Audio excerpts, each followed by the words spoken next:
Party की जिस दिन स्थापना हुई उस दिन आपके पार्टी का अध्यक्ष कौन था? पार्टी, देखिए मैं आपको एक चीज़ बताऊं। छोड़िए ना, पहले 2 अक्टूबर को जन स्वराज के पार्टी का अध्यक्ष, राष्ट्रीय अध्यक्ष कौन था? देखिए आपको बताएं, 2 डायरेक्ट अक्टूबर, सवाल का जवाब है सर।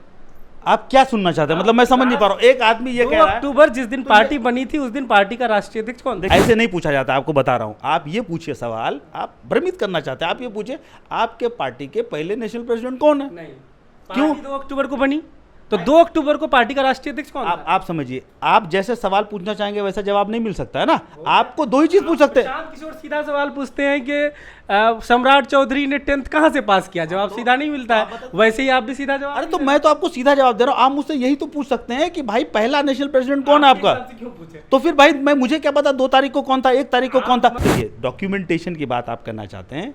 हमारी पार्टी में प्रशांत किशोर के नाम से सब लोग जानते हैं। प्रशांत किशोर क्या है बताइए? प्रशांत किशोर क्या है पार्टी के?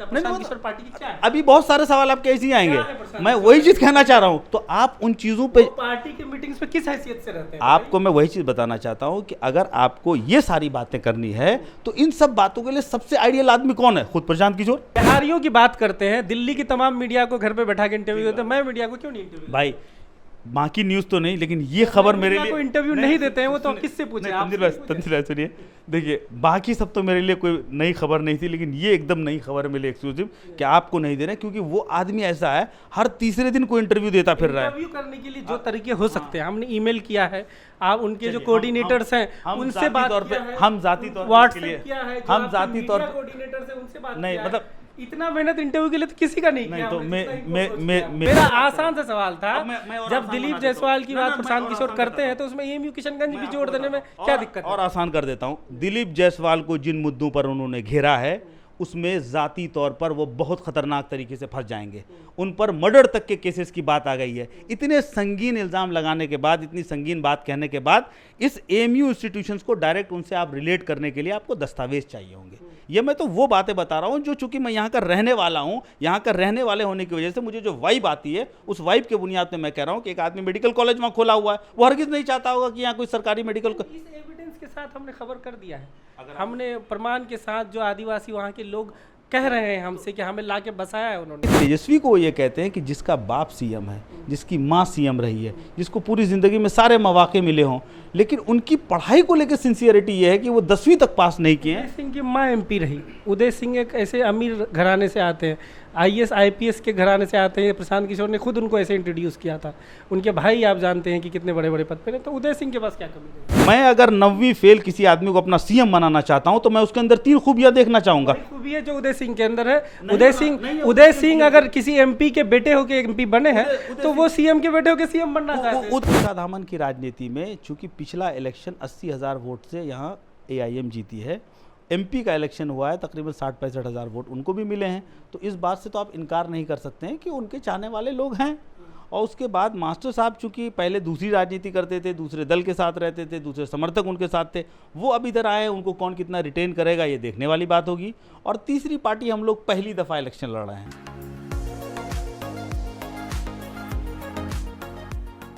किशनगंज जिले के कोचाधामन विधानसभा क्षेत्र से जनसुराज के उम्मीदवार अबू अफान फारूकी साहब हमारे साथ हैं। एएमयू स्टूडेंट यूनियन के प्रेसिडेंट रह चुके हैं और जनसुराज का जब से शुरू हुआ सब कुछ, पद यात्रा से लेकर प्रशांत किशोर का, तब से जनसुराज से जुड़े हैं और जनसुराज ने उन्हें यहाँ पर उम्मीदवार बनाया है और किशनगंज ज़िले के जनसुराज के जिला अध्यक्ष भी हैं। तो अबू अफान फारूकी भाई, सबसे पहला सवाल यही कि क्या फ़र्क है दोनों सियासत में, कैंपस के सियासत में, एएमयू में आपने स्टूडेंट यूनियन की सियासत की, और जब ग्राउंड पे आते हैं लोगों के बीच डायरेक्ट डेमोक्रेसी में हिस्सा लेते हैं, तो दोनों में क्या फ़र्क है? देखिए, कैंपस की सियासत में हकीकत में आप 100% पढ़े लिखे लोगों को एक आइडियल माहौल में उनसे रुजू करते हैं और फिर उन्हें समझाने की कोशिश करते हैं, अपनी बात बताते हैं, अपना मैनिफेस्टो बताते हैं। क्योंकि वो 100% पढ़े लिखे लोग होते हैं, तो आप अगर आइडियोलॉजिकली चीज़ें, आपका क्लियरिटी है, आपके विज़न में बहुत क्लियरिटी है, तो बहुत ज़्यादा उम्मीद है कि आपका बैकग्राउंड कैसा भी हो, आपके बाप दादा कभी यूनियन में न भी आए हो तो भी आप जीत सकते हैं। जैसा कि हम लोग यहाँ कोचाधामन से जाके वहाँ जीत गए। लेकिन जब आप डेमोक्रेसी में वापस आते हैं, एमपी एमएलए के इलेक्शंस में लड़ते हैं, यहाँ एक सबसे बड़ी मजबूरी होती है कि 100% लोग पढ़े लिखे लोग नहीं होने की वजह से वो अपनी इन्फॉर्मेशन किसी दूसरे तीसरे से लेते हैं, अपनी राय दूसरे तीसरे के मुतासिर होकर करते हैं, खुद मुख्तार नहीं होते हैं फैसला लेने के लिए। तो इस वजह से कहीं ना कहीं आपको दुगनी तिगुनी मेहनत करनी पड़ती है। लेकिन जहाँ एक तरफ ये परेशानी है, यहीं एक अच्छी बात भी ये है कि अगर कोई भी उभरता हुआ आदमी उनको अच्छा लगे तो बहुत कम वक्तों में उसे कबूल भी कर लेते हैं। क्या पसंद आया आपको जनसुराज में, मतलब क्यों जनसुराज से ही जुड़े हुए? जनसुराज वाहिद एक ऐसी पार्टी थी जो पिछले चूँकि मैं 97 में अलीगढ़ मुस्लिम यूनिवर्सिटी चला गया और उसके बाद कंसल्टेंसी के ज़माने में भी 7-8 स्टेट घूमने का मौका मिला। इन सभी स्टेट में जो खासकर बिहारियों की जो हैसियत बनकर रह गई है, और बल्कि सच तो ये कहूँ कि बिहारी एक गाली बनकर रह गई है, उस बात को किसी ने सबसे पहले एड्रेस किया कि यार ये तो कब तक होता चला आएगा। मतलब अगर बिहार को हम इसी बदनुमे दाग के साथ जीना चाहें तो कोई तमिलनाडु और केरला से आके तो उसको सुधार नहीं सकता। कोई यहाँ का आदमी अगर इनिशिएट न ले तो कभी ये हालात नहीं बदलेंगे। तो जब मैंने देखा कि एक आदमी जो फुल फ्लैज लेविश लाइफ जी रहा था वो सब कुछ कुर्बान करके ज़मीन पे आ सकता है, तो हम लोग तो मामूली लोग थे। हमने कहा कि हमसे भी जो बन पड़े इसमें शामिल होना चाहिए तहरीक में। और बात करेंगे जनसुराज के आइडियोलॉजी पे, लेकिन थोड़ा सा और पीछे जाते हैं। कैंपस की सियासत और डायरेक्ट आप जब इलेक्शन लड़ रहे हैं इसमें बहुत फासला दिखता है, लेकिन ज़्यादातर जो स्टूडेंट लीडर होते हैं वो बहुत जल्द ही कैंपस का अपनी पढ़ाई पूरी करते हैं या पढ़ाई के दौरान ही आ जाते हैं। आपका क्यों इतना लंबा फासला रह गया? अलीगढ़ की तारीख़ का शायद मैं पहला ऐसा प्रेसिडेंट रहा हूँगा जिसने अपनी सदारत को ख़त्म करने के बाद तकरीबन 12 साल लिए इस सियासत में आने के लिए। मैं उन खुशनसीब लोगों में से हूँ। जब अलीगढ़ से बाहर निकला तो मैंने मुल्क के हालात को बहुत करीब से देखा। अलीगढ़ से जाने के बाद मैं दिल्ली पहुँचा और दिल्ली में मैंने देखा कि एक तरफ वहाँ अदलिया में आपके पास कोई लोग नहीं है, डेमोक्रेसी में यूपीए बिल्कुल गिरती हुई चली जा रही है, मुसलमानों का एक बहुत बड़ा जत्था है जिसके पास कोई ऑप्शन नज़र नहीं आ रहा है, हिंदुत्व एक नई तहरीक और नई ताकत के साथ उभरती चली आ रही थी। ऐसी सिचुएशन में मुझे एहसास हुआ कि सबसे पहले आपको अपनी इल्मी सलाहियत को बढ़ानी पड़ेगी, हिंदुस्तान को समझना पड़ेगा। ख़ुद बिहार की सियासत शुरू करने से पहले आप देखे होंगे 2 अक्टूबर 2022 से मुसलसल पद यात्रा करके 5,000 गाँव घूमने के बाद तब हम लोग एक्टिव पॉलिटिक्स में आए। यही कमी किशनगंज में भी जितने लोग सियासत करते हैं या बिहार में अलग अलग दलों के साथ सियासत करते हैं, मैं उनको यही पैगाम देना चाहता हूँ कि अगर सियासत में आना है तो पहले उस सरजमीन को समझो जहाँ की सियासत करना चाहते थे। नेहरू के वालिद साहब कोई छोटे मोटे आदमी नहीं थे, उन्होंने अपने बेटे को ऑक्सफोर्ड में पढ़वाया, उसके बाद हिंदुस्तान आए और हिंदुस्तान में आके चाहते तो वकालत में सेट हो जाते या पैरवी पट्टा से कहीं पर किसी पार्टी में रुकनीत ले लेते, लेकिन उन्होंने ऐसा नहीं किया। उन्होंने गांधी का साथी होने का शर्फ हासिल किया और उनके साथ लंबे वक्त तक स्ट्रगल में रहे, जेल तक गए, तब जाके उन्होंने असल इंडिया देखा। और फिर देखिए उनके थॉट्स कितने क्लियर हैं। डिस्कवरी ऑफ इंडिया वगैरह पढ़िए, आपको समझ में आएगा कि आदमी जेल में रह के वो किताब लिख दे रही है जो हम लोग शायद कुतुबखानों में रह के नहीं लिख सके।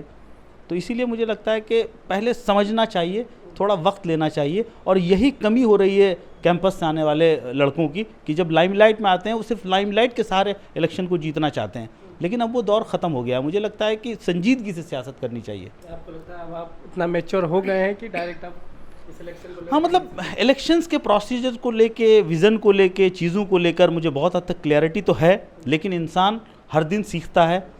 अल्लामा इकबाल से किसी ने पूछा कि कुछ दिन पहले तक आपको किसी एक सेक्ट पर एक आपकी अपनी राय थी, अब आपकी राय बदल गई है, तो उन्होंने कहा कि only stones do not change. तो हर दिन आदमी सीखता है, इंसान है, नई नई चीज़ें आएंगी, अभी हम लोग और भी सीख ही रहे हैं। तो जनसुराज के आइडियोलॉजी पे बात करते हैं।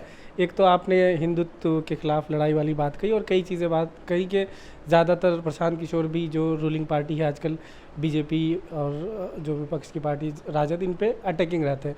लेकिन आपकी हम ऊपर से लीडरशिप की बात करें, प्रशांत किशोर की खुद की बात करें तो उनका बहुत बड़ा रोल रहा प्रधानमंत्री मोदी को का इमेज बनाने में देश के लिए, और फिर उनको प्रधानमंत्री बनाने में, एक चाय वाला, एक गरीब का बेटा का इमेज बनाने में। आपके राष्ट्रीय अध्यक्ष उदय सिंह जी, वो भी बीजेपी से उनका करियर रहा। उसके बाद अभी एक चर्चित चेहरा आपने, जो कि मुसलमानों से नफरत ही करता था, मनीष कश्यप, उनको आपने टिकट दे दिया। तो कैसे इसको आप देखते हैं चीज़ को, पार्टी के अंदर जो ये सब चीज़ें हो रही हैं? हमने बहुत बचपन में एक कहानी पढ़ी थी, सिद्धार्थ के पास उंगली माल डाकू आ गया, तो उंगली माल डाकू से सब डरते थे। तो सिद्धार्थ ने उससे एक बार कहा कि वो एक टहनी तोड़ी और कहा जोड़ दो, तो वो जोड़ नहीं पाया। तो उसको समझाया कि देखो, डिस्ट्रक्शन बहुत आसान है, कंस्ट्रक्शन बहुत मुश्किल है, कंस्ट्रक्टिव बनो। और वहाँ से उंगली माल बदल गए। तो जब बदल गए तो उसकी दास्तान अलग रही होगी यकीनन। तो जो कल तक क्या थे, अगर उनको उसी राह पे आप छोड़ देंगे तो यकीनन वो और डिस्ट्रक्शन करेंगे। लेकिन प्रशांत किशोर अगर इस जनसुराज की तहरीक में उनको अपने साथ लेकर आ गए हैं और वो अगर आप कंस्ट्रक्टिव हो गए हैं, डिस्ट्रक्टिव नहीं रहे हैं, तो मैं समझता हूं कि एक अच्छी पहल है। लेकिन ये टेस्ट भी है, अगर आप उनको लाए उसके बावजूद भी अगर वो पुरानी रविश पे जी रहे हैं, पुरानी रविश पे चल रहे हैं, आज भी वही नफरती एजेंडा बहा रहे हैं, तो मैं समझता हूं कि फिर फैसला लेना पड़ेगा पार्टी को। कौन करेगा? प्रशांत किशोर खुद उस तरह के बैकग्राउंड से आते हैं, राष्ट्रीय अध्यक्ष उदय सिंह खुद उस बैकग्राउंड से आते हैं, वो टेस्ट समाज करेगा, वो टेस्ट समाज करेगा। अगर प्रशांत किशोर कभी किसी ज़माने में मोदी को लड़ाए होंगे और उसके बाद ज़िंदगी में दोबारा कभी उन्होंने उनके साथ हाथ मिलाया, तो यकीनन समाज, जो लोग हम जैसे नौजवान लोग जुड़े हैं, उन लोगों को तो दोबारा अपनी तो वो पूरे फैसले पर नज़रसानी करनी पड़ेगी। और पुरानी चीज़ों पर आप तब तक इत्तबा कर सकते हैं, तब तक सोच सकते हैं, जब तक उस आइडियोलॉजी के कमिटमेंट के साथ वो वहाँ खड़ा है। जब वो खुले मन से ये कहता है कि मैं इस चीज़ से अब मैं नहीं मानता, तो मुझे लगता है कि उस आदमी को पूरा मौका देना चाहिए। इस्लामी तारीख़ का वो बहुत खूबसूरत मौका है जब एक सहाबी ने किसी को कत्ल कर दिया और कत्ल से पहले उस दुश्मन ने यह कहा कि मैं इस्लाम कबूल कर चुका हूँ, लेकिन उनका कत्ल हो चुका। ये ख़बर हुजूर तक पहुँची तो हुजूर सल्लल्लाहु अलैहि वसल्लम ने उनसे पूछा, भाई तुमने क्यों कहा? तो उन्होंने कहा वो सिर्फ अपनी मौत के डर से इस्लाम कबूल कर रहा था। तो अल्लाह के रसूल ने कहा, दिलों के राज को तुम नहीं जानते, दिलों के हाल को तुम नहीं जानते, तो जो मुँह से इकरार कर रहा है उसको मानना चाहिए था तुम्हें। कुछ चीज़ें जो प्रशांत किशोर बोलते हैं कुछ और हैं, हो कुछ और जाता है। 2-3 एग्जाम्पल देते हैं आपको। एक प्रशांत किशोर जो है बार बार एजुकेशन को तरजीह देते हैं और तेजस्वी को निशाना बनाते हैं। आपके राष्ट्रीय अध्यक्ष उसी तरीके से, बल्कि तेजस्वी के से बेहतर बैकग्राउंड से आते हैं, वो भी 12वीं पास ही हैं, तो उसको आप कैसे देखते हैं? नहीं, 12वीं पास होना कोई गुनाह नहीं है, या 10वीं फेल होना कोई गुनाह नहीं है। प्रशांत किशोर बार बार ये कहते हैं कि कोई भी ऐसा आदमी हो सकता है जो हो सकता है कि 12वीं पास ना हो, 10वीं पास ना हो और ज़िंदगी में बहुत एक्सेल करे। वो एग्जाम्पल देते हैं चीफ मिनिस्टर कामराज का तमिलनाडु के, क्यों पढ़े लिखे नहीं थे, लेकिन खुद मौलाना अबुल कलाम आज़ाद आज के हिसाब से कोई डिग्री से फारिग नहीं थे, लेकिन पहले एजुकेशन मिनिस्टर थे। लेकिन सवाल ये है कि तेजस्वी को ये कहते हैं कि जिसका बाप सीएम है, जिसकी माँ सीएम रही है, जिसको पूरी ज़िंदगी में सारे मौके मिले हों, लेकिन उनकी पढ़ाई को लेकर सिंसियरिटी ये है कि वो 10वीं तक पास नहीं किए हैं। उदय सिंह की माँ एमपी रही। उदय सिंह एक ऐसे अमीर घराने से आते हैं, आईएएस आईपीएस के घराने से आते हैं। प्रशांत किशोर ने खुद उनको ऐसे इंट्रोड्यूस किया था। उनके भाई आप जानते हैं कि कितने बड़े बड़े पद पे हैं, तो उदय सिंह के पास क्या कमी है? उदय सिंह तो एस्टैब्लिश आदमी है, उनको कुछ साबित करनी है, ज़िंदगी के आखिरी पड़ाव में आकर वो हैं। वो जिस ज़माने के वो एस्टैब्लिश इसलिए हैं क्योंकि उनकी वो ऐसे परिवार से आते हैं, उनकी माँ पूर्णिया की सांसद थी। तांजिल भाई, वो जिस ज़माने में आए, वो पस मंजर 60s का था। आप जिस ज़माने में आए, इस दौर में अगर 10वीं के आपके नहीं है ये, अगर वो ऐसे परिवार से आकर पढ़ाई नहीं किया उन्होंने, तो इनकी वैसे ये भी कहते हैं कि ये स्पोर्ट्स में चले गए। नहीं, मैं आपको बता रहा हूँ, जिस ज़माने में हमारे उदय साहब 10th किए होंगे, उस ज़माने में पूरे देश में कितनी फीसदी लोग 10th करते थे, और जिस ज़माने में तेजस्वी साहब को 10th करने का मौका मिला, उस ज़माने में पूरे बिहार में कितने % लोग 10th करते हैं। इस दोनों का फ़र्क को समझना पड़ेगा। आपने जब उपचुनाव में 4 उम्मीदवार खड़ा किया, हालांकि पहले 4 तामझाम से अनाउंस किया, 2 वापस लेना पड़ा, वहाँ भी प्रशांत किशोर कितना रणनीतिकार, कितने बड़े साबित हुए, वो अलग बात है। लेकिन उसमें से भी कोई 12वीं पास से ज़्यादा नहीं था, वो तो नए लोग थे। नहीं देखिए, देखिए मैं आपको बताऊँ, 10वीं पास 12वीं पास ये कोई मुद्दा नहीं हो सकता है। मुद्दा ये हो सकता है कि जिसके हाथ में आप पूरे देश की बागडोर देने जा रहे हैं, जिसके हाथ में पूरे स्टेट की बागडोर देने जा रहे हैं, क्या आप उसके सारी क्वालिफिकेशन से खुश हैं? अगर आप खुश हैं तो बहुत अच्छी बात है, लेकिन मुझे लगता है कि ऐसा नहीं होना चाहिए। मेरा सीएम आज के दौर में अगर 9वीं फेल है, मेरे लिए शर्मिंदगी है। सिर्फ 9वीं फेल नहीं, पढ़ाई के लिए कमिटमेंट उसका नहीं है।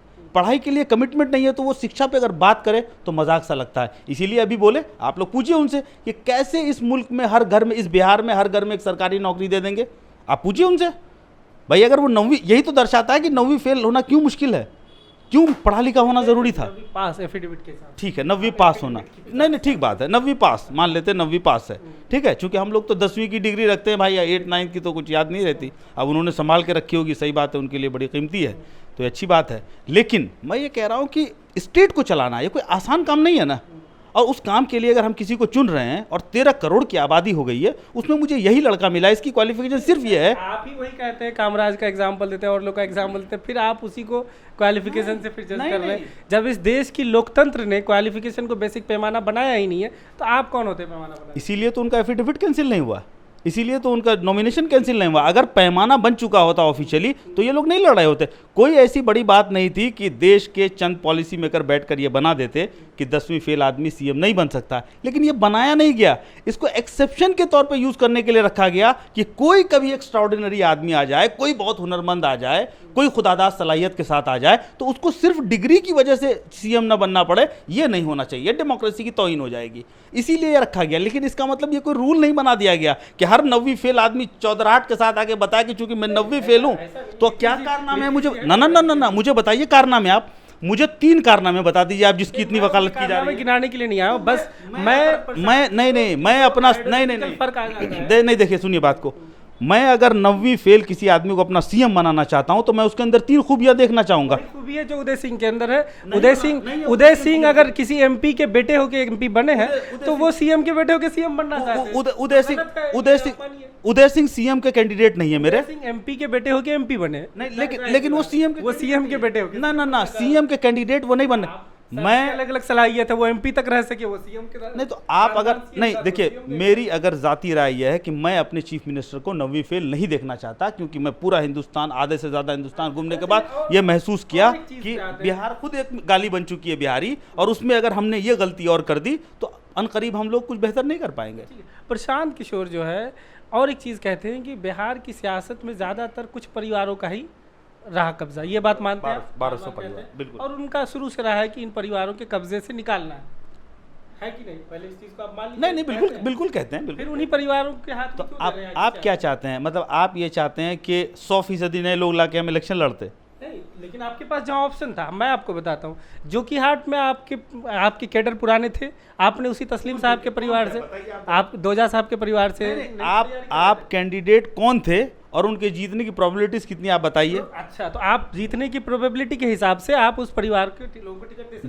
जी नहीं, देखिए मैं ये कहता हूँ कि अगर जन स्वराज से जितने लोग जुड़े हैं, उन जन स्वराज से जुड़ने वालों में सबसे पहले ये देखा जाएगा कि इलेक्शन किनको लड़ना चाहिए। जैसे प्रशांत किशोर की बहुत नाम चल रहा था कि वो इलेक्शन लड़ेंगे, उनकी भी ख्वाहिश थी कि इलेक्शन लड़ेंगे, लेकिन पूरे पार्टी का दबाव हुआ कि आपकी काबिलियत भले ही हो सकती है, हुआ या वो आंक गए जमीन को कि जीतने के लायक नहीं है, जमानत जब्त हो सकता है। तो आपको लगता है कि हम लोग बेवकूफ़ हैं, हम लोग इलेक्शन लड़ ले रहे हैं, वो आंक लिए और हम लोग आंक ही नहीं पाए, तो शायद लड़ाया जा रहा है, वो आंक साइड हो गया। ऐसा नहीं होता सियासत में। जब तक अरे नीतीश कुमार हार गए, देखिए सियासत में लड़ना ही एक उपलब्धि है, पहली बात तो ये क्यों नहीं रहे? मैं आपको वही बताना चाह रहा हूँ कि इतने काबिल आदमी इसलिए नहीं लड़े क्योंकि हम लोगों का दबाव था कि 243 सीटों पे आप ही प्रचारक हैं। अगर आप अपने इलेक्शन में, आप चाहे मुखिया का इलेक्शन लड़े, चाहे आप एमपी का इलेक्शन लड़े, आप कॉन्स्टिट्यूंसी में नहीं घूमेंगे, वोटरों के पास नहीं जाएंगे, तो डेमोक्रेसी में आपको वोट क्यों मिलेगा?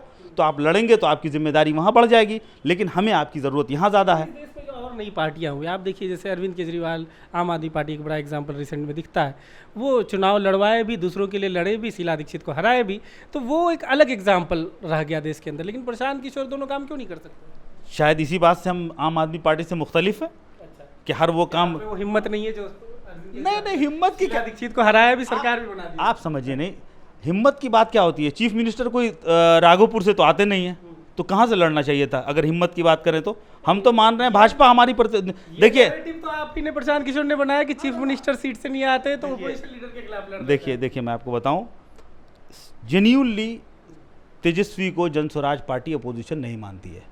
यहाँ मेनली हम एनडीए को अपोजिशन मानते हैं, हमें एनडीए को हराने कर सरकार में आना है। तेजस्वी हमारे लिए बहुत बड़े फैक्टर नहीं है, उनके भाई उनसे निपट लेंगे, हमें ज़्यादा परेशान होने की जरूरत नहीं है। फैमिली पे बात कर रहे थे, अगेन जो परिवार, चंद परिवारों की बात थी, तो सबसे पहले अगेन आपने राष्ट्रीय अध्यक्ष का पद ही उन्हीं चंद परिवारों के हाथ में दे दिया। अब टिकट भी आप परिवार को लोग नहीं टिकट नहीं, देखिए राष्ट्रीय अध्यक्ष जी है कि नहीं उन्हीं परिवार। देखिए मैं आपको बताऊँ अगर आप जेन्युइनली बात करना चाहेंगे, बहसो मुबाहिसा अपनी जगह है। अबू अफ़ान फ़ारूकी जिस पस मंज़र से आते हैं, अलीगढ़ से पढ़कर एक जॉब करते हुए यहाँ तक पहुँचे हैं, और उसको अगर टिकट मिलता है, ये चीज़ अगर आंख खोलने के लिए आपके लिए काफ़ी नहीं है तो कोई भी दलील काफ़ी नहीं होगी। नहीं सुनिए मैं बता रहा हूँ, वो आदमी जो मुसलमानों की सियासत करना चाहते थे, जो मुसलमानों के बेहतरीन बच्चों को ऐवानों में भेजना चाहते थे, उन एक चंद सीट का नाम ले लीजिए जो बिना पैसे के दिया जा रहा हो, बता दीजिए किसी ऐसे आदमी को जो धन्ना सेठ को नहीं दिया जा रहा हो। आप प्रशांत किशोर की और जन स्वराज पार्टी की इस बात को तो मानना ही पड़ेगा कि पहली ऐसी बिहार की पार्टी बनी है जिस पर किसी तरह का भ्रष्टाचार का आरोप नहीं लग रहा है पैसे लेन देन में। लेकिन आप सवाल का जवाब नहीं दे रहे। जिन परिवारों से राजनीति बिहार की सियासत को आज़ाद करना था, राष्ट्रीय अध्यक्ष भी आपका उन्हीं आप क्या चाहते हैं? आप क्या चाहते हैं? मतलब मुनाजिर हसन साहब को घर बैठा दिया जाता, ये हसन साहब तो वैसे ही चर्चा मैं वही चीज़ नहीं नहीं, तो आप समझे नहीं, MIM से लड़ रहे हैं आप समझे नहीं, मुझे पता है मैं क्या कह रहा हूँ, मैं वही ये कहना चाह रहा हूँ कि मुनाजिर हसन साहब जब ज़माने में आए,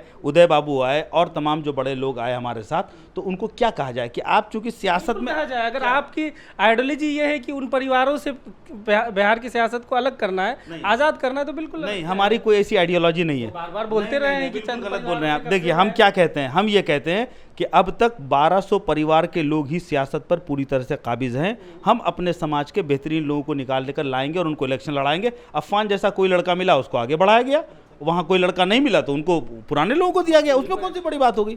उन्हीं परिवार के लोग, ये कौन सा नहीं आप मतलब आप पार्टी के शीर्ष पे उन्हीं ना देखिए, आप तो शीर्ष पे क्या मतलब एक नए लड़के को लाकर अध्यक्ष बना देते हैं हम लोग? क्यों नहीं बना सकते? नहीं, मनोज भारती में क्या कमी थी? मनोज भारती जी को बनाया प्रदेश अध्यक्ष, दोनों अगर दोनों दिन जब बनाया था 2 अक्टूबर को, उस दिन उनको अध्यक्ष घोषित किया था। अच्छा, ये अध्यक्ष के पद पे आते हैं, इसी पे आते हैं। पहले छोड़िए ना, देखिए एक चीज़ आपको बताते हैं। सबसे पहले जब पॉलिटिकल सेटअप में आप आइएगा तो जो पार्टियां होती है अपनी रणनीति अपने हिसाब से बनाती है, समझ रहे हैं? आप स्टेट प्रेसिडेंट यहाँ के एक खूबसूरत आदमी को लेकर आए जो अब तक सियासत में नहीं थे, बहुत खूबसूरती के साथ उनको लाया गया, लेकिन ये मुमकिन नहीं था कि राष्ट्रीय अध्यक्ष भी फिर किसी नॉन पॉलिटिकल बैकग्राउंड से लोगों को लाया जाए। हम सियासत करने के लिए भी तो आए हैं भाई। थोड़ा सा पीछे हम सिर्फ 2 अक्टूबर को आप भी मंच का संचालन कर रहे थे, वहाँ से घोषणा हुई थी मनोज भारती अध्यक्ष हैं पार्टी के, उनके बाद एक दलित चेहरा हमने बनाया, उसके बाद अति पिछड़ा अध्यक्ष बनाएंगे, उसके बाद मुसलमानों को बनाएंगे, अध्यक्ष वर्ड यूज हुआ था। तो वो अध्यक्ष से प्रदेश अध्यक्ष में कब बदल गए? नहीं, वो तो स्टेट प्रेसिडेंट ही थे, वो शुरू से ही था। हाँ बिल्कुल, शुरू से स्टेट प्रेसिडेंट का मामला था। नहीं आप समझे नहीं, प्रदेश अध्यक्ष वर्ड कभी यूज ही नहीं हुआ। नहीं अब देखिए, प्रदेश अध्यक्ष वर्ड तब यूज हुआ जब उदय सिंह राष्ट्रीय अध्यक्ष। नहीं आप समझे नहीं। देखिए अगर आपको बताएं, पार्टी की जिस दिन स्थापना हुई उस दिन आपके पार्टी का अध्यक्ष कौन था? पार्टी, देखिए मैं आपको एक चीज बताऊं, छोड़िए ना, पहले 2 अक्टूबर को जन स्वराज के पार्टी का अध्यक्ष राष्ट्रीय अध्यक्ष कौन था? देखिए आपको बताएं, 2 अक्टूबर सवाल का जवाब है सर। आप क्या सुनना चाहते हैं? मतलब मैं समझ नहीं पा रहा हूँ। एक आदमी ये कह रहा है 2 अक्टूबर जिस दिन पार्टी बनी थी उस दिन पार्टी का राष्ट्रीय अध्यक्ष कौन था? देखिए मैं आपको ईमानदारी से बताऊं, अगर आपको इस तरह की कोई भी सवाल या कोई भी डाउट अगर था तो 2 अक्टूबर को जब पार्टी की घोषणा हुई तो उसमें तो साफ तौर पे बताया गया कि मनोज जी अध्यक्ष हैं, हमारे प्रदेश अध्यक्ष। प्रदेश अध्यक्ष वर्ड यूज ही नहीं हुआ। तो नहीं यूज हुआ तो पूछ लेना चाहिए था यार। राष्ट्रीय अध्यक्ष कौन था? मतलब यकीनन उदय बाबू राष्ट्रीय अध्यक्ष हैं हमारे। ऐसे नहीं पूछा जाता, आपको बता रहा हूं। आप ये पूछिए सवाल, आप भ्रमित करना चाहते हैं, आप ये पूछिए आपके पार्टी के पहले नेशनल प्रेसिडेंट कौन है? नहीं, क्यों 2 अक्टूबर को बनी तो 2 अक्टूबर को पार्टी का राष्ट्रीय अध्यक्ष कौन था? आप समझिए, आप जैसे सवाल पूछना चाहेंगे वैसा जवाब नहीं मिल सकता है ना। आपको 2 ही चीज पूछ सकते हैं। प्रशांत किशोर सीधा सवाल पूछते हैं कि सम्राट चौधरी ने 10th कहाँ से पास किया, जवाब सीधा नहीं मिलता है। वैसे ही आप भी सीधा जवाब। अरे तो मैं तो आपको सीधा जवाब दे रहा हूँ, आप मुझसे यही तो पूछ सकते हैं कि भाई पहला नेशनल प्रेसिडेंट कौन है आपका? तो फिर भाई मुझे क्या पता 2 तारीख को कौन था, 1 तारीख को कौन था? मंच का संचालन कर रहे थे, आपने पार्टी को बनाया है, उसके साथ मिलकर। सुनिए एक बात समझिए, आप समझिए बात को। देखिए डॉक्यूमेंटेशन कब होता है वो डिसाइड करता है कि पहले दिन उस तारीख को कौन था, ये नहीं कि स्टेज पर कौन खड़ा है उससे डिसाइड होता है। डॉक्यूमेंटेशन में कौन था आप पता कीजिए इसी जाके। हम तो ये जानते हैं ना, हमारे पहले नेशनल प्रेसिडेंट उदय बाबू हैं, हम यही जानते हैं। आपको कुछ और अगर स्पेसिफिक न्यूज मिली है तो आप लाइए, खोजिए, चलाइए। 2 अक्टूबर को जिस दिन पार्टी की स्थापना हुई, भाईजान देखिए आपको ये ऐसा कुछ नहीं है कि पार्टी की स्थापना, वहां पर क्या डॉक्यूमेंटेशन दिया गया आपको? 2 अक्टूबर को पार्टी की स्थापना नहीं हुई है भी नहीं। देखिए आपको मैं ये बताना चाह रहा हूँ, 2024 को जन स्वराज की स्थापना ये मान नहीं, आप अजीब बात कर रहे हैं। देखिए आप देखिए डॉक्यूमेंटेशन की बात आप करना चाहते हैं। हमारी पार्टी में प्रशांत किशोर के नाम से सब लोग जानते हैं। प्रशांत किशोर क्या है बताइए? प्रशांत किशोर क्या है पार्टी के? अभी बहुत सारे सवाल आपके ऐसे ही आएंगे, मैं वही चीज कहना चाह रहा हूं। तो आप उन चीजों पे पार्टी की मीटिंग्स में किस हैसियत से रहते हैं? आपको मैं वही चीज बताना चाहता हूं कि अगर आपको ये सारी बातें करनी है तो इन सब बातों के लिए सबसे आइडियल आदमी कौन है? खुद प्रशांत किशोर। प्रशांत किशोर इंटरव्यू क्यों नहीं देते? मैं मीडिया ओ तो ये आपका जाती मामला है। अगर आपसे जाती खुन्नस है तो उसका जवाब तो मैं नहीं हो सकता भाई। हर जराए से हर मैंने प्रशांत किशोर मैं मीडिया को इंटरव्यू क्यों नहीं देते? मैं सिर्फ एक देखिए बिहारियों की बात करते हैं, दिल्ली की तमाम मीडिया को घर पे बैठा के इंटरव्यू देते हैं, मैं मीडिया को क्यों नहीं इंटरव्यू? भाई बाकी न्यूज़ तो नहीं, लेकिन ये खबर मेरे लिए इंटरव्यू नहीं देते हैं वो तो किससे पूछे आप? तंजीर भाई सुनिए, देखिए बाकी सब तो मेरे लिए कोई नई खबर नहीं थी, लेकिन ये एकदम नई खबर मिली एक्सक्लूसिव कि आपको नहीं दे रहे, क्योंकि वो आदमी ऐसा है हर तीसरे दिन कोई इंटरव्यू देता फिर रहा है। इंटरव्यू करने के लिए जो तरीके हो सकते हैं हमने ईमेल किया है, आप उनके जो कोऑर्डिनेटर्स हैं उनसे बात किया है, हम जाती तौर व्हाट्सएप किया है, हम जाती तौर पे कोऑर्डिनेटर्स हैं उनसे बात नहीं, किया है। मतलब इतना मेहनत इंटरव्यू के लिए तो किसी का नहीं नहीं, किया तो हमने, मेरी नॉलेज में ये चीज़ नहीं थी कि मतलब मुझे तो अब तक ये लगता था कि प्रशांत किशोर हर आदमी को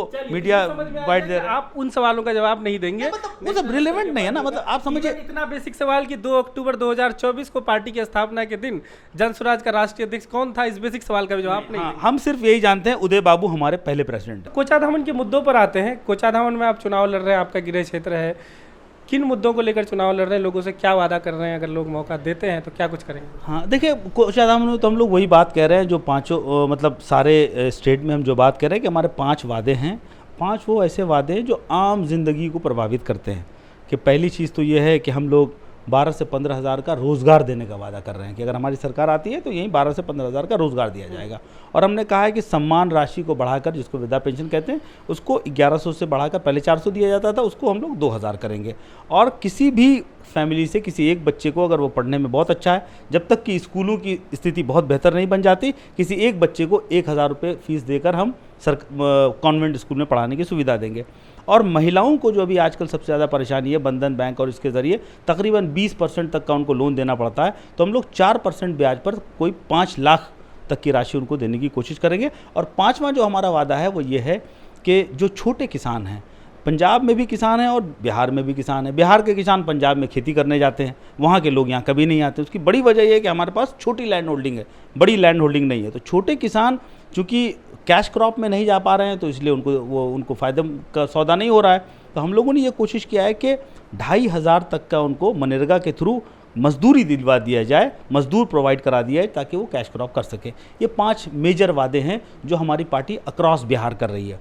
अगर आप कोचाधामन स्पेसिफिक बात करें, जो दिल के हमारे बहुत करीब है, 2-3 चीज़ें। पहली चीज़ तो ये कि 2011 का वो वक्त था जब हम एमयू में स्टूडेंट यूनियन के प्रेसिडेंट थे। उसी ज़माने में यहाँ पर एमयू का एक शाख बनाई गई। वो शाख आज तक नाकाम हुई, लोग उसको मंजिल मकसूद तक वो नहीं पहुँच पाई। कुछ हमारी कमियाँ रही, कुछ हमारी सियासी पार्टियों की साजिशें रही, कुछ अपोजिशन की साजिशें रही। इस वजह से साजिशें रही, इस पर भी थोड़ा आते हैं। देखिए, मुझे तो ऐसा लगता है कि इसमें जेन्युइनली बीजेपी सरकार नहीं चाहती है कि शिक्षा का कोई भी केंद्र मुसलमानों के बीच। यहाँ के लीडर का नाम लेना चाहिए? बिल्कुल लेना चाहेंगे, बिल्कुल लेना चाहेंगे। आज जो अध्यक्ष बने बैठे हैं, यकीनन ये नहीं चाहते होंगे। ये अगर चाहेंगे, जायसवाल साहब, नाम क्यों नहीं, प्रदेश अध्यक्ष जो है यहाँ के जायसवाल साहब, भाई एनजीटी पे केस लगा है, 2 कदम पे यहाँ वो चल रहा है, पुलिस कॉलोनी बन रही है, उस पर तो किसी तरह का कोई केस नहीं है। पुलिस कॉलोनी बन रही है, आप देखिए टेरेन सेम है, दोनों नदी के किनारे है, वहाँ पर एनजीटी का केस लगा दिया गया है। प्रशांत किशोर दिलीप जायसवाल के बारे में क्यों नहीं बोलते हैं? जब कौन दिलीप जायसवाल के बारे में, एमजीएम के बारे में बोलते हैं, तो एमयू के बारे में क्यों नहीं बोलते? नहीं, एमयू वो तो यहाँ आए थे, तो एमयू की ज़मीन को भी देखने गए, वहाँ जाके उन्होंने कहा, वहाँ जाके किशोर के बारे में कहा कि प्रशांत किशोर ने ये कहा कि दिलीप जायसवाल ने अड़ंगल लगाया है। अब देखिए, होता क्या है ना, जब आप किसी को टारगेट कर रहे होते हैं, तो जब आपने कुछ खतरनाक चीज़ कह रखी है ऑलरेडी, तो उससे छोटा कैप्सूल देने का कोई मतलब नहीं है। मुसलमानों का मुद्दा थोड़ा छोटा हो गया। मुसलमानों का मुद्दा आपको एमयू मुसलमानों से रिलेटेड, यही पत्रकारिता ले डूबी है इस किशनगंज को। मैं बता रहा हूँ, आप हर मुद्दे को मुस्लिम और हिंदू के चश्मे से देखना चाहेंगे। आपको एमयू का मुद्दा मुसलमानों का लगता है? यहाँ के दलित कौन से आईएएस ऑफिसर बन रहे हैं? यहाँ के दलित, यहाँ के पिछड़े, यहाँ का हिंदू, यहाँ का गरीब हिंदू, वो कौन सा आईएएस ऑफिसर बन गया है? उसको भी पढ़ाई नहीं मिल रही, उसकी रोजगार की बुरी हालत है। आप उसको अपने साथ कभी मिलाना ही नहीं चाहते हैं। एएमयू का क्या है? एएमयू अल्पसंख्यक यूनिवर्सिटी है कि नहीं? बिल्कुल है। तो फिर तो अल्पसंख्यक मुद्दा नहीं है तो? अरे तो अल्पसंख्यक यूनिवर्सिटी बनने का मतलब मुस्लिम यूनिवर्सिटी, आप मुस्लिम फिर पता नहीं है भाई। आप अलीगढ़ जाके देखिए, अलीगढ़ मुस्लिम यूनिवर्सिटी, अगर बनारस हिंदू यूनिवर्सिटी है तो क्या मतलब वो मुसलमान नहीं पढ़ेंगे? वो नहीं कह रहा हूं, क्यों नहीं? प्रायोरिटी क्या मतलब? बनारस हिंदू, यार गजब बात है। बनारस हिंदू यूनिवर्सिटी की प्रायोरिटी ये है कि वहाँ हिंदू पढ़ाए जाए? नहीं, तो क्यों? अल्पसंख्यक के उत्थान, अरे यार क्या बात करो। तो अल्पसंख्यकों को हायर एजुकेशन देने की प्रायोरिटी इस मकसद से। भाई आप ये समझिए बात को कि मस्जिद के ऊपर माइक लगा देने से ऐसा नहीं है कि माइक सिर्फ अजान के लिए बनाई जाती है, उसका इस्तेमाल वहाँ होता है। तो एएमयू किशनगंज पे प्रशांत किशोर ने नहीं बोला? अरे क्यों नहीं बोला? वो आए, यहाँ गए, आपका कौन बोला बताइए मुझे? आपके इतने लीडर हैं, बताइए कौन आदमी? तेजस्वी आए क्या? मैं मीडिया की बात। अरे भाई मैं नहीं, तो चलिए ठीक है, अच्छा ठीक है, कोई बात नहीं, आपके लीडर नहीं है तो कोई बात नहीं। मेरा कहना है, देखिए मैं आपको सुनिए, मेरा आसान सा सवाल था, जब दिलीप जायसवाल की बात प्रशांत किशोर करते हैं तो उसमें एएमयू किशनगंज भी जोड़ देने में क्या दिक्कत है? और आसान कर देता हूं, दिलीप जायसवाल को जिन मुद्दों पर उन्होंने घेरा है उसमें जाती तौर पर वो बहुत खतरनाक तरीके से फंस जाएंगे। उन पर मर्डर तक के केसेस की बात आ गई है। इतने संगीन इल्ज़ाम लगाने के बाद, इतनी संगीन बात कहने के बाद, इस एएमयू इंस्टीट्यूशंस को डायरेक्ट उनसे आप रिलेट करने के लिए आपको दस्तावेज चाहिए होंगे। ये मैं तो वो बातें बता रहा हूँ जो, चूंकि मैं यहाँ का रहने वाला हूँ, यहाँ का रहने वाले होने की वजह से मुझे जो वाइब आती है, उस वाइब के बुनियाद पर मैं कह रहा हूँ कि एक आदमी मेडिकल कॉलेज वहाँ खोला हुआ है, वो हरगिज़ नहीं चाहता होगा कि यहाँ कोई सरकारी मेडिकल के साथ हमने खबर कर दिया है, हमने प्रमाण के साथ, जो आदिवासी वहाँ के लोग कह रहे हैं हमसे कि हमें लाके बसाया है उन्होंने, और आपको क्या एविडेंस? नहीं, ये एविडेंस दिया तो मैं बहुत शुक्रगुजार हूँ आपका, और मैं चाहूँगा कि आपकी जब भी प्रशांत किशोर से मुलाकात हो वो एविडेंस ज़रूर उनको दीजिए। मुश्किल है, आप लोग भी नहीं चाहते होंगे शायद। अरे मैं क्यों नहीं चाहूँगा भाई, वो तो पूरे दुनिया को, उन पे तो ये इल्ज़ाम लग जाएगा कि मतलब मैं अगर कहूँ कि मैं लेके गया इनको तो लोग कहेंगे कि इंटरव्यू कराने के लिए अफवान पैरवी करा रहा है। शायद आप कर दें तो आपका ना मैं बिल्कुल करा दूँ, मैं ना कोई ऐसा नहीं। अरे ओहदा मेरा कोई नहीं है भाई, माफ़ी के साथ, हम लोग बड़े छोटे लोग हैं, ज़मीनी खातिर करता है जी। देखिए एएमयू क्यों बनना ज़रूरी, देखिए एएमयू बनना क्यों ज़रूरी है आप समझिए, सिर्फ मुद्दों तक नहीं है। एएमयू इसलिए बनना ज़रूरी है क्योंकि यहाँ के जो गरीब तर लोग हैं सीमांचल के, इनके पास प्राइमरी एजुकेशन और बेसिक एजुकेशन के इंफ्रास्ट्रक्चर नहीं है, और उनकी ये समझ भी नहीं है कि हायर एजुकेशन होती क्या है। जब एक इंफ्रास्ट्रक्चर आपका सेंट्रल यूनिवर्सिटी का यहाँ बन जाएगा तो बच्चों को समझ में आएगा कि यार ये पढ़ाई कर सकते हैं, ये पढ़ाई, चाहे मेरा एडमिशन हो नहीं हो, लेकिन उनकी एक समझ बनेगी। तो मुझे उम्मीद है कि अगर वो समझ यहाँ बनेगी तो यहाँ एडमिशन नहीं हो सका तो जामिया जा सकते हैं, डीयू जा सकते हैं, जेएनयू जा सकते हैं। इसीलिए वो नहीं चाहते कि यहाँ पर इस तरह का इंस्टीट्यूट, क्योंकि इंस्टीट्यूशन बनते ही मतलब आप देखेंगे 10 साल में लोगों की ज़िंदगियाँ बदल जाएगी, 10 साल में। क्योंकि अलीगढ़ में हमने देखा, अलीगढ़ में मुसलमानों की बहुत बड़ी आबादी नहीं है, 16-17% मुसलमान हैं, लेकिन अलीगढ़ वहाँ बनने की वजह से हर तरह की चीज़ों में एक अवेयरनेस है। वहाँ के मुसलमानों को पढ़ने का पहला मौका मिल जाता है, गोया के गैर मुस्लिम साथी भी उतनी तेज़ी से अलीगढ़ के पढ़ रहे हैं। वहाँ मेडिकल कॉलेज में चले जाइए, आपको 50% ज़्यादा तो गैर मुस्लिम साथी मिलेंगे। तो कोई इदारा जब बनता है तो उसकी रोशनी चारों तरफ फैलती है। लेकिन आपने बहस क्या उसी पे आ गए कि वहाँ के मुसलमानों की कैसे बेहतरी? हाँ हुई है, लेकिन मैं वो लेकिन नहीं, आपने बात गलत कही। मैंने कहा बीएचयू के नाम पर कोई नहीं कहता कि हिंदू की यूनिवर्सिटी है, तो एएमयू के नाम पर आप ये क्यों कहते हैं? यही लोग चाहते हैं, बेसिकली जो संघी माइंडसेट का मीडिया है वो यही चाहता है कि एएमयू को पूरी तरह से मदरसा साबित कर दे। हम ये कहते नहीं है भाई, हम नेशनल लेवल की यूनिवर्सिटी है। आपकी मानसिकता है कि मुस्लिम यूनिवर्सिटी कहने का मतलब मदरसा है, ये आपकी मानसिकता दर्शाती है। आप समझे नहीं भाई, फिर गलत ले रहे हो आप। मैं कह रहा हूँ, मैं पूरे जुमले को सुनो, आप दोबारा रिफ्रेश कर देता हूँ। मैंने ये कहा कि संघी मानसिकता के पत्रकारिता यही करने की कोशिश करती है। आप तो थोड़ी संघी हैं भाई, आप काय दिल पे ले रहे हैं, लेकिन आपके उस फ्रेज को यूज़ करने से क्या हो जाएगा, उसको लोग गलत तरीके से इस्तेमाल करते हैं। एएमयू के अलावा और आगे एएमयू के अलावा जो दूसरी बड़ी चीज़ है, देखिए शिक्षा हर मयार पे यहाँ पर शिक्षा के लिए कोई काम नहीं हुआ है, जो ईमानदारी की बात है। आपके यहाँ आज तक एक बीएड कॉलेज नहीं है, आपके यहाँ आज तक एक डिग्री कॉलेज नहीं है, 50% आबादी आपकी महिलाओं की, आज तक आपके यहाँ कोई महिलाओं के लिए कोई डिग्री कॉलेज नहीं है, कोई इदारा नहीं है। कोचाधामन के अंदर तो मेरी ख्वाहिश है, मेरी चाहत है कि अगर मुझे कभी मौका मिला तो सब तो प्रखंड स्तर पे बनना ही है, अनाउंस हो गया है उसका। कोई कहाँ पर, मुझे नहीं, मुझे इसका नहीं। अच्छा, मतलब सरकारों ने अनाउंस किया? नहीं, ज़मीन पे नहीं है। मतलब जब तक बच्चों को डिग्री ना मिले तब तक मैं क्या ही कहूँ। मतलब मेन तो बच्चों का फ़ायदा होना चाहिए, सरकारों का फ़ायदा तो होता ही रहेगा।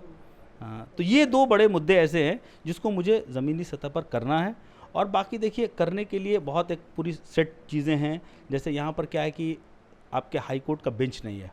हाई कोर्ट का बेंच नहीं होने से पूरा सेंसिटाइजेशन भी नहीं है समाज में कि ये आपका हक है। आप 8 घंटे के सफ़र करके थोड़ी ना अपील में जाएंगे भाई। हर जगह, हर स्टेट में, जहाँ बड़े बड़े स्टेट हैं वहाँ पे पूर्णिया में बनना चाहिए। पूर्णिया बिल्कुल आइडियल इंफ्रास्ट्रक्चर है पूरे इलाके के मसले को। स्पेसिफिक कोचाधामन विधानसभा नहीं, स्पेसिफिक कोचाधामन विधानसभा में देखिए, शिक्षा आपकी ऐसी रीढ़ की हड्डी है कि अगर उस पर अगर आपने शुरुआती दिनों में काम किया तो मैं समझता हूँ कि आप इस चीज़ को बहुत आगे तक ले जा सकते हैं, बहुत आगे। क्या करेंगे आप शिक्षा को लेकर कोचाधामन में? शिक्षा में तो सबसे पहले कॉलेजेस जो कम बन रहे हैं, वो तो आपने बता ही दिया, जो डिग्री कॉलेज वहाँ पर, बस इसको बहुत तेज़ी से मजबूत करना है। बाकी यह है कि प्राइमरी एजुकेशन के लिए हम लोगों का जो एक अपना ये है कि हमने, अगर हमारी सरकार आती है तो सबसे पहले हम लोग एक ऐसा नेतरहाट के तर्ज पर एक हर ब्लॉक में एक स्कूल पहली साल खोलने की कोशिश करेंगे, जिसमें 3000 से ज़्यादा बच्चे होंगे, बस की सेवाएं होंगी, और 5 सालों में इसको 5 स्कूल में तब्दील करने की। स्पेसिफिक मसले क्या है, मतलब कुछ ऐसा चीज़ जो कोचाधामन स्पेसिफिक हो? देखिए, कोचाधामन के मसले बहुत ज़्यादा हैं, उन पर संयोजित तरीके से कभी बात नहीं हुई है।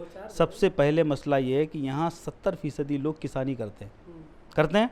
किसानी का मामला ये है कि जो दूसरी सबसे बड़ी फसल यहाँ मक्के की होती है उस पर एमएसपी नहीं है, तो इसके लिए तहरीक चलानी पड़ेगी। तो आपको लगेगा कि कोचा दमन से बाहर का मुद्दा है। नहीं मैं कोचा धावन की मसलों की बात करता हूँ तो कुछ खास इंफ्रास्ट्रक्चरल इश्यूज जो अटके हों उस तरह की चीज़ें। देखिए आपको बता रहा हूँ, फ्लड से यहाँ सबसे ज़्यादा लोग प्रभावित हैं। कौन सा इलाका फ्लड कोचा धावन से प्रभावित है? ये सारे आगे के इलाके चले गए, मचकुरी पूरा का पूरा फ्लड में आ जाता है। आपके सुंदरबाड़ी तक यहाँ पानी आ जाता है भाई, लोगों को लगता नहीं होगा बाहर से सुंदरबाड़ी तक पानी आ जाता होगा। आप इधर गाछपड़ा के अंदर वाला एरिया में चले जाइए, वहाँ पूरा पानी अंदर घुस आता है। तो फ्लड का जो इम्पैक्ट है यहाँ पर बहुत ज़्यादा है, लेकिन लोगों को पता नहीं है इस चीज़ का। दूसरी बड़ी चीज़, किसानी के किसी भी तरह का कोई स्कीम अब तक जो ज़मीन पे उतारा गया है वो कहीं आपको नज़र नहीं आएगा। आप देखिए फसलों के इंश्योरेंस की बात होती रहती है, लेकिन आप ज़मीन पे जाके देखिए। अभी बाढ़ आई थी, दांती एक जगह है, वहाँ पर एक साहब ने 18 बीघा खेत लगा रखा है, वो इसका धान का, बालू के साथ पानी आ गया और वो सब फसल ख़राब हो गई उनको कोई कंपनसेशन नहीं मिलना है। जो सरकार तय कर देगी बिहार लेवल पे 2-4-6 हज़ार रुपये, वो उनको लेके रह जाना पड़ेगा। तो ये इतने अहम मुद्दे हैं, लेकिन इनका सोल्यूशन आपको यहाँ नहीं मिल सकता। ठीक है, तो अब आखिरी कुछ इस पे आते हैं सवालों पे। और देखिए आपको एक चीज़ और बता दें भाई, मतलब मैं जो ट्रेंड महसूस कर रहा हूँ वो ये महसूस कर रहा हूँ कि नौजवानों के अंदर अभी भी रोज़गार की इतनी कमी है जिसकी वजह से फाइनेंशियल क्राइसिस में लोग गुजर जा रहे हैं। ये फ्रस्ट्रेशन को दूर करने के लिए जब तक मोबाइल देखते हैं तब तक ठीक है, उसके बाद अब रोज़ बरोज़ मुझे खबर मिलती आ रही है, जहाँ भी इलाका घूमता हूँ चीज़ें देखता हूँ, लोग नशे की लत भी लग रही है। तो चूँकि मैं पंजाब में रहा हूँ, तरन तारण एक ऐसी जगह थी जहाँ नौजवान थे ही नहीं, इतनी ख़तरनाक हालत हो गई थी। तो मैं उम्मीद करता हूं कि ऐसी नौबत यहाँ कभी नहीं आएगी, लेकिन मुझे लगता है कि संयोजित तरह से नौजवानों को खेल के लिए यहाँ प्रोत्साहित करना चाहिए। खेल के मैदान, खेल का कल्चर उस तरह, ताकि फिजिकल एक्टिविटी हो और इस तरह के लत से लोगों को दूर किया जाए। ये भी एक अहम मुद्दा है। ठीक है, तो आखिरी कुछ सवालों पे आते हैं। जिन लोगों के खिलाफ आप इलेक्शन लड़ रहे हैं उसमें सबसे बड़ा नाम जो पूर्व विधायक वहाँ के मास्टर मुजाहिद आलम है, उनको लेकर आपकी क्या राय है?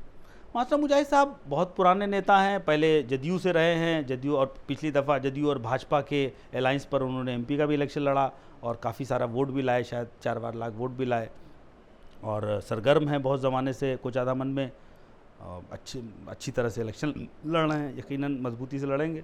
बड़ी और वो कंट्रोवर्सी भी शायद हो गई थी टिकट विकट को लेके, चूँकि यहाँ सिटिंग एमएलए आरजेडी से थे, लेकिन पार्टी ने उन पर भरोसा जताया तो अब वही कैंडिडेट हैं। ये तो वो जानकारी है जो सबको पता। आपकी राय क्या है? आप लड़ रहे हैं एज अ विरोधी, उनको कैसे देखते हैं? विरोध चाहते हैं आप उनको? मैं विरोधी उनको नहीं देखता। अच्छा। मैं उनको हराने के लिए नहीं आया हूँ। इलेक्शन क्या आप हारने के लिए लड़ रहे हैं? उनको हराने के लिए लड़ रहे हैं? नहीं, मैं किसी को हराने नहीं आया। मैं इसलिए आया हूँ कि 2 अक्टूबर 2022 से जिस सपने को लेकर हम लोग बिहार बदलने निकले हैं वो तभी साकार होगा जब हर जगह हम लोग जीत कर आएंगे। और यहाँ भी हम जीतने के लिए इलेक्शन लड़ रहे हैं। वो जाके अपने लोगों को बताए कि वो पिछले 10 सालों में, 20 सालों में, 40 सालों में क्या किए हैं, वो जाके बताए। मेरे सवाल को आप पूछिएगा कि वो कह रहे थे डिग्री कॉलेज नहीं है, तो वो बताए डिग्री कॉलेज क्यों नहीं हुआ। यहाँ कोई दूसरा आदमी तो आया था नहीं सियासत करने के लिए। तो मैं ये किसी को हरगिज़ नहीं कहूँगा कि वो क्यों ख़राब हैं, वो क्यों अच्छे हैं। वो अवाम उनको अच्छी तरह जानती है, वो भी अवाम को अच्छी तरह जानते हैं। उन्होंने क्या कारनामा किए वो खुद गिनाएंगे, वो मैं क्यों गिनाऊँ। जनसुराज से जुड़ने से पहले क्या आप मुजाहिद साहब के साथ कुछ सभाएं की, उनके साथ रहे? नहीं, अरे यहाँ तो तकरीबन मेरे से, मतलब देखिए, यहाँ सियासी तौर पर सबसे पहले अख्तरुल ईमान साहब आए। अख्तरुल ईमान साहब के, मुजाहिद साहब के साथ जुड़े रहे क्या, ये पूछा? नहीं, मैं किसके साथ नहीं जुड़ा रहा, मैं आपको ये बता रहा हूँ। अख्तर साहब यहाँ आए, अख्तर साहब के दोनों लड़के अलीगढ़ में पढ़ते थे, बड़े अच्छे ताल्लुकात रहे उनसे मेरे, और आज भी बड़े अच्छे ताल्लुकात है। ज़ाती तौर पर किशनगंज की सरजमीन ऐसी है कि ज़ाती तौर पर चूँकि सबकी शादियाँ एक दूसरे के यहाँ हैं, हर आदमी एक दूसरे का एक नहीं 2-2 रिश्ते में बंधा हुआ है, तो ज़ाती तौर पर सब आदमी एक दूसरे के साथ खड़ा रहता है, कोई ऐसी बात नहीं है। लेकिन सियासी तौर पर कभी मैंने किसी पॉलिटिकल पार्टी का झंडा नहीं उठाया। अगले ओपोनेंट जो AIMIM से सरवर आलम है, उनकी सियासत? हाँ, सरवर भाई भी बिल्कुल पहली दफ़ा इलेक्शन लड़ रहे हैं, हमारी शुभकामनाएं हैं उनको। ये पहले चेयरमैन हुआ करते थे। इनके वालिद साहब शाहिद साहब पिछली दफ़ा इलेक्शन लड़े थे, और हाँ, राजद से, और वो एकदम से AIM आ गए। तो जब वो AIM आए तो मुझे थोड़ा सा अटपटा सा लगा, क्योंकि वो इस तरह के बैकग्राउंड के नहीं थे। वो थोड़े सेकुलर टाइप की राजनीति उनके वालिद साहब करते रहे हैं शुरू से, और उनका सर्किल भी उसी तरह का रहा, लेकिन वो इसमें आए तो उनके लिए शुभकामनाएं। बीजेपी ने एक नया फेस वीणा देवी को खड़ा किया है, उनके बारे में कोई मालूम? नहीं, ज़्यादा मालूमात नहीं है भाई उनके बारे में। बस यही जानते हैं कि वो डेरामारी से हैं और बीजेपी की कैडर रही हैं, तो उनको पार्टी ने टिकट दिया है, उनके लिए भी शुभकामनाएं। और किसी ओपोनेंट का नाम सुना, चर्चा है? नहीं अभी तो नहीं, गुड्डू भाई शायद लड़ना चाह रहे थे लेकिन कुछ Withdraw कर लिए, एमआईएम विड्रॉ कर लिया। अच्छा ठीक है, ठीक कैसे नहीं। और देखते हैं आप? कौन मेन ओपोनेंट आप किसको मानते हैं अपने? देखिए ये तो आपको बताएं कि कोचाधामन की राजनीति में चूंकि पिछला इलेक्शन 80,000 वोट से यहाँ एआईएम जीती है, एमपी का इलेक्शन हुआ है तकरीबन 60-65 हज़ार वोट उनको भी मिले हैं, तो इस बात से तो आप इनकार नहीं कर सकते हैं कि उनके चाहने वाले लोग हैं। और उसके बाद मास्टर साहब चूंकि पहले दूसरी राजनीति करते थे, दूसरे दल के साथ रहते थे, दूसरे समर्थक उनके साथ थे, वो अब इधर आए, उनको कौन कितना रिटेन करेगा ये देखने वाली बात होगी। और तीसरी पार्टी हम लोग पहली दफ़ा इलेक्शन लड़ रहे हैं, अपना पैगाम घर घर तक लेके जा रहे हैं, अपने बारे में बता रहे हैं। सियासत में आप अच्छे हैं, बुरे हैं, सही हैं, गलत हैं, ये मैटर नहीं करता, अवाम आपको कैसे देखती है और कैसे समझती है। अगर उनको लगेगा कि ये सलाहियतमंद लड़का है और इसको मौका देना चाहिए, तब हम बता पाएंगे। कैसा आपको रिस्पॉन्स अब तक कैसा लग रहा है? रिस्पांस तो बहुत ही अच्छा है। मुझे सबसे ज़्यादा खुशी जिस बात की वो ये है कि मैं शुरू से ये चाहता था कि किशनगंज की सरजमीन से उठने वाला आदमी कोई कम्युनल टैग के साथ न खड़ा हो, वो हिंदू मुस्लिम सिख ईसाई सबकी बात करे, सबको लेकर चले, समाज उन्हीं के साथ है। क्योंकि यहाँ पर जब जिस समाज के लोग यहाँ माइनॉरिटी में हैं, उनके जो जज्बात होंगे वो यकीनन वही जज्बात हैं जो हम जहाँ कभी माइनॉरिटी में होते हैं। तो बहुत ही अच्छा लगता था वहाँ जब कोई एक सेकुलर नेता हम लोग के साथ मिल के बात करता था, हमारे फंक्शनों में आता था। तो मैं भी कोशिश करता हूँ कि यहाँ पर जो भी माइनॉरिटी में लोग हैं उनको हमेशा दिल बढ़ा करके उनके साथ रहा जाए, उनको मिला जाए, उनके अंदर इतनी एतमाद हो कि जब उनके साथ कुछ हो तो वो हमें दावत दें, हमें बुलाएं। ठीक, चलिए बहुत बहुत शुक्रिया।